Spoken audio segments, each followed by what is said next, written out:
Welcome back to Negotiate with Yourself and Win with me, Jeremy Sherman, and me, Jeremy Sherman. Today we're going to talk about and with God. Touchy subject for some. Us too, actually. We have very mixed feelings about the concept of God. We're both atheists, see? Which, contrary to popular misconception, simply means we think God is unlikely. We're not claiming to know with absolute certainty that there's no God. We're absolutely certain about absolutely nothing. We're fallibilists, not infallibilists. Fallibilists assume that all behavior is educated guesswork that could fail. So nope, we don't get to claim to know anything absolutely. The mantra for us fallibilists is, no matter how confident I am in a bet, I'm still more confident that it is a bet. So no, we're not claiming we know for absolute certain that there's no God. We just think he's unlikely. The religious often assume that atheists are absolutely certain there's no God because the religious are trying to be absolutely certain that there is a God. Anyway, we're atheists. But don't get us wrong, we're sure we kid ourselves about lots of stuff, as the second monodialogue today will demonstrate. No one is a pure realist. But back to our ambivalence about God. You think religion is ridiculous, toxic, a real problem for this world. I do. It's hard enough meeting earthly survival standards without piling on a bunch of contradictory standards from imaginary friends. And I don't. Or rather, I get religion. I see why people need it. I need something like it too. And if I had a different life, I'd need religion. Well, this first monodialogue expresses my frustration with the way people name-drop God, like my friend Jesus, or my close confidant God, pulling rank with a theological humble brag. Because I'm humble before my buddy God, I'm entitled to lord it over people. The nerve of some folk. While I see that, I don't feel that good about slamming the religious for that. I'm trying to figure out how to make the world safe for religion and other beliefs like it. But my monodialogue is first, okay? Then we'll get to yours. That's fine. This one is called How to Be a Hero in God's Eyes.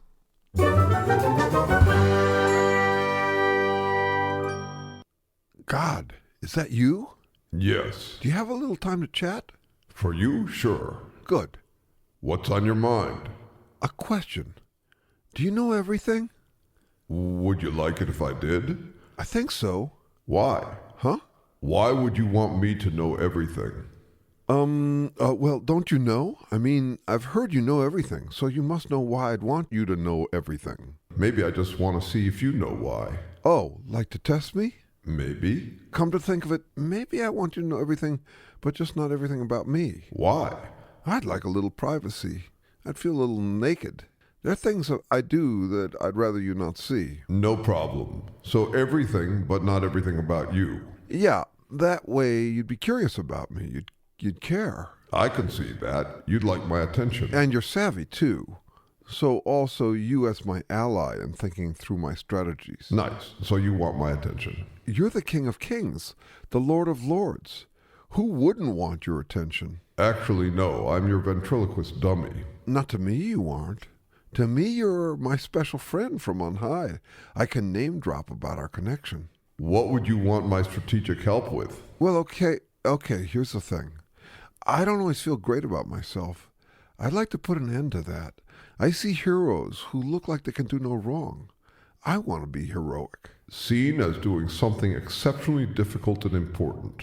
Yes, exceptional. How much you're willing to work to be heroic? Well, can I be honest with you? Sure, this is a private conversation. I won't tell anyone. I'd like to become heroic at the lowest cost possible. I'd rather not have to make a lot of sacrifices. Good. Do you really care whether you really are heroic? How do you mean? Do you want to be heroic or just feel heroic? You can feel heroic way easier than being heroic. Oh, I guess I want to feel heroic mostly. Do you care whether others see you as heroic, or is just feeling heroic enough? I care whether others see me as heroic, but actually only because that would convince me I'm heroic. See, if you really want to save effort, you could get that feeling just by assuming that others see you as heroic. Is that good enough? No, come to think of it, the feeling isn't enough. I really want to be heroic. Well, join the club. See, that's why I'm asking. Being heroic is going to cost you. Everyone's too busy trying to feel heroic to easily turn their attention to your heroism. You could save a lot of effort if you didn't have to convince them that you're heroic. It's much easier to just convince yourself than to convince others. I get that. When my friends do heroic things or talk like heroes, it annoys me. I'm the one I want to see as heroic, not them. Which is how most people feel. That's why I'm asking whether you really need to be heroic. If not, you can feel heroic a whole lot cheaper. Okay, so how can I feel heroic? How can I stop my doubts and feel permanently exceptional? It's actually pretty simple, though it does involve a self-imposed little bait and switch. Great, lay it on me. Well, what you're doing here is a start. You've got me, your ventriloquist dummy, your imaginary friend who you want to believe knows everything. Because you look like the one true authority on everything. You've got to throw your voice like you are, and you've got to pretend you're listening to me not as your voice, but as a completely independent voice from above guiding you. I get it, so like a dialogue just between you and me. Look, yes, to you, but really you could use any ventriloquist dummy, any highest of the high. You can pretend is guiding you even though you're the one making up what it says. It could be in the shape of some other god or not a god, just some famous person you never talk to, but who you think is the guru, the one who knows, a political celebrity, a preacher, a cult leader, a rock star. Heck, you don't even need it to look human. You could pretend a big stone is the highest, truest force and throw your voice from it. You could use the ether, some higher power or great spirit, as your imaginary all-knowing friend giving you privileged advice. It doesn't matter who or what you choose. It's just got to be some ventriloquist dummy you pretend is independent, all-knowing and guiding you on your heroic journey. Caring and coaching and then check out this advantage. Even if you do nothing in the real world, just the fact that you're talking to the highest power's guidance, that I care enough to speak with you, that alone makes you exceptional. That alone makes you heroic. Between you and you pretending to hear the voice from on high, caring and coaching. And praising too, praising my effort, telling me you love me. Exactly, you'll feel heroic. But will others see me as heroic? Yes, not everyone, but anyone who is using the same ventriloquist dummy as their imaginary friend. So we can align and be heroes together? Yes and no. Just because you use the same ventriloquist dummy doesn't mean it has the same voice. Each of you will be whispering to and for the same looking character, but you'll be whispering and hearing different things. So long as you ignore the differences and just look at the dummy's form or name, you'll be fine. I get it, and we can all declare each other heroes from the same tribe. Yes, even if you're not. You can name drop me, and they can name drop me, and end up with completely different impressions of what I'm saying. But still heroes. In your own minds, yes. 'Cause we've got word from the highest of the highest, right? Right. Sounds good. Hey, thanks. This is great. You give excellent advice. Hey, all thanks go to you. I made no effort at all. And I feel the same way. I just opened my ears and your truths were revealed to me. Yes, that's the idea. Pretend you're the passive recipient of my revelations and then let her rip. The word from the highest of the highest.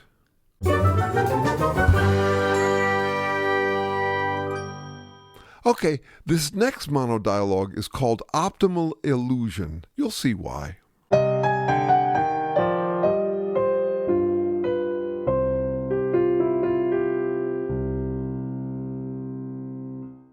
So, you coming on Sunday? No, I'll be at church.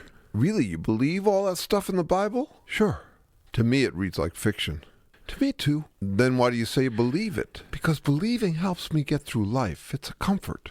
I asked you whether you believed it, not whether you're comforted by it. Do you believe it's absolutely true? I say I do, but no, of course not. It's a fable, a tale told by ancient folk who hardly knew the difference between truth and fiction, let alone fussed over it. Exactly, so how can you say you believe it? I was born into a long line of Christians. It's the water I swim in. Deprive me of it and I'd flounder. You say you believe it, and yet you know it's a myth. I don't see how you could do that. You listen to pop music? I used to sing in top 40 bands. Sing any songs about love? Sure, love, devotion, all that. And when you sang, you felt it. Of course, I'd pour my heart into those songs. And are they true of your experience of love? Well, sure, sort of. I mean, I've had experiences like them, falling head over heels. But the bits about we'll feel this way forever? Nah. Falling in love is a phase. Partnering is more complicated than those songs suggest. Right, so what is that?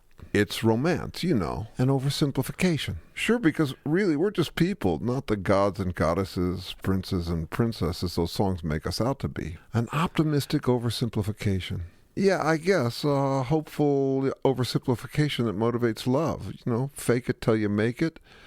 A goosing we give each other as we throw all in. And yet you only sing songs about total devotion. A lot were about breakups, sadness, anger, disappointment, resentment, even condemnation. Proud, jilted lovers, bitter that their ex was untrue. Well, no wonder then that there are those cheesy romantic love songs too. How do you mean? Love can be scary, all that risk of heartbreak.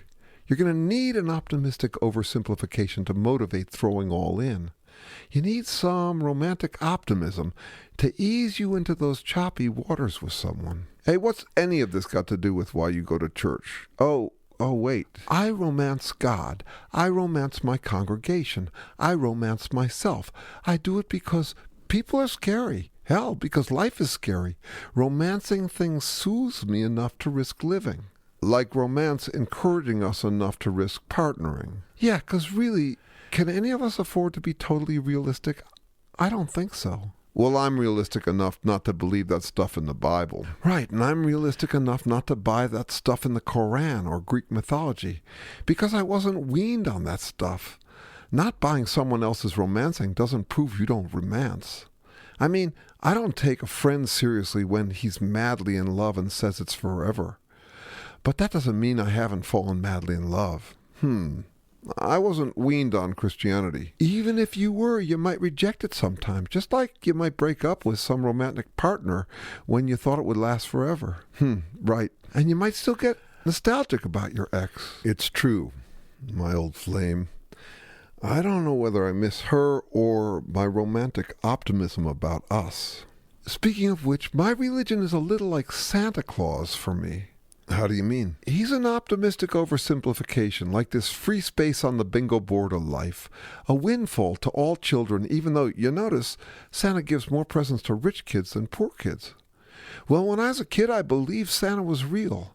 Now I'm just nostalgic for that optimistic oversimplification. Wait, what's like Santa? My commitment to the church. Heck, Jesus is a little like Santa to me. I don't literally believe the stories, but I like them, 'cause I took them so seriously when I was a kid. Nostalgia. I think Santa and Jesus were good role models for a kid like me. I was naive. The myths had to be simple. I've moved on, hopefully to a more realistic worldview, but I don't have to reject my old mythic superheroes. I can still visit them, like Sunday morning. I think I get it. Maybe like superheroes for me. I took them seriously when I was a kid.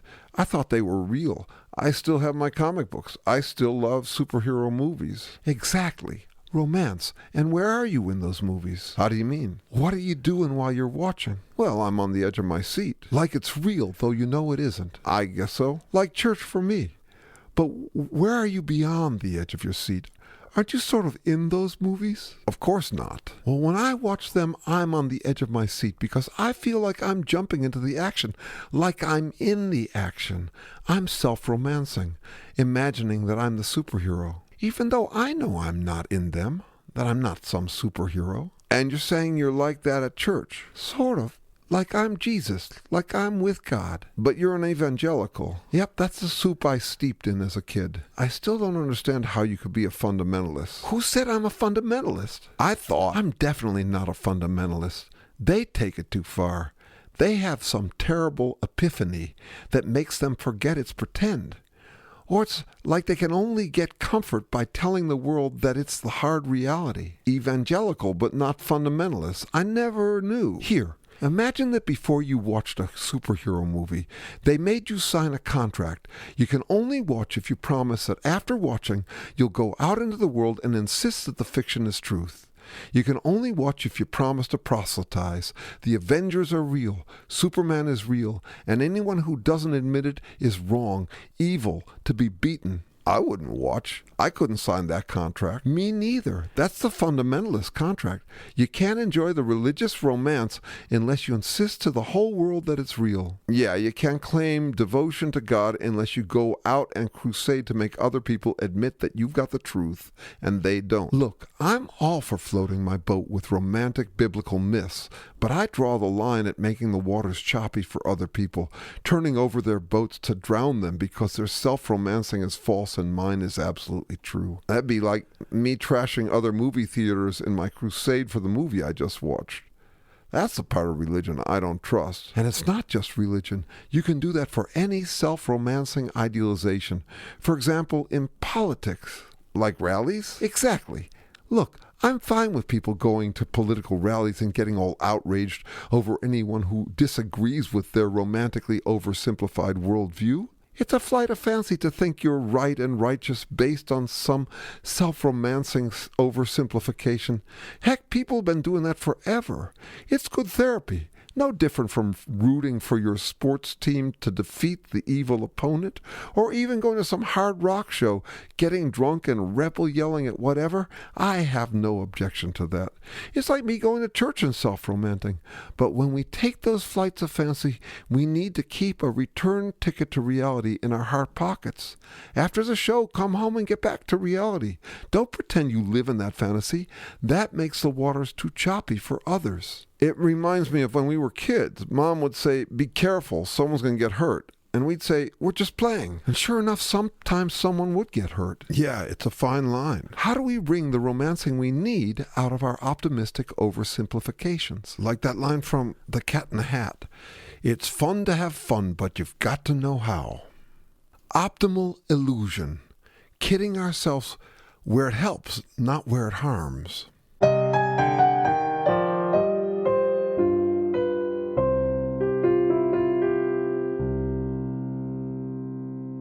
Well, that wraps up this episode. Wait, shouldn't we say something about what it all means? We've left it so unsettled. I don't mind that.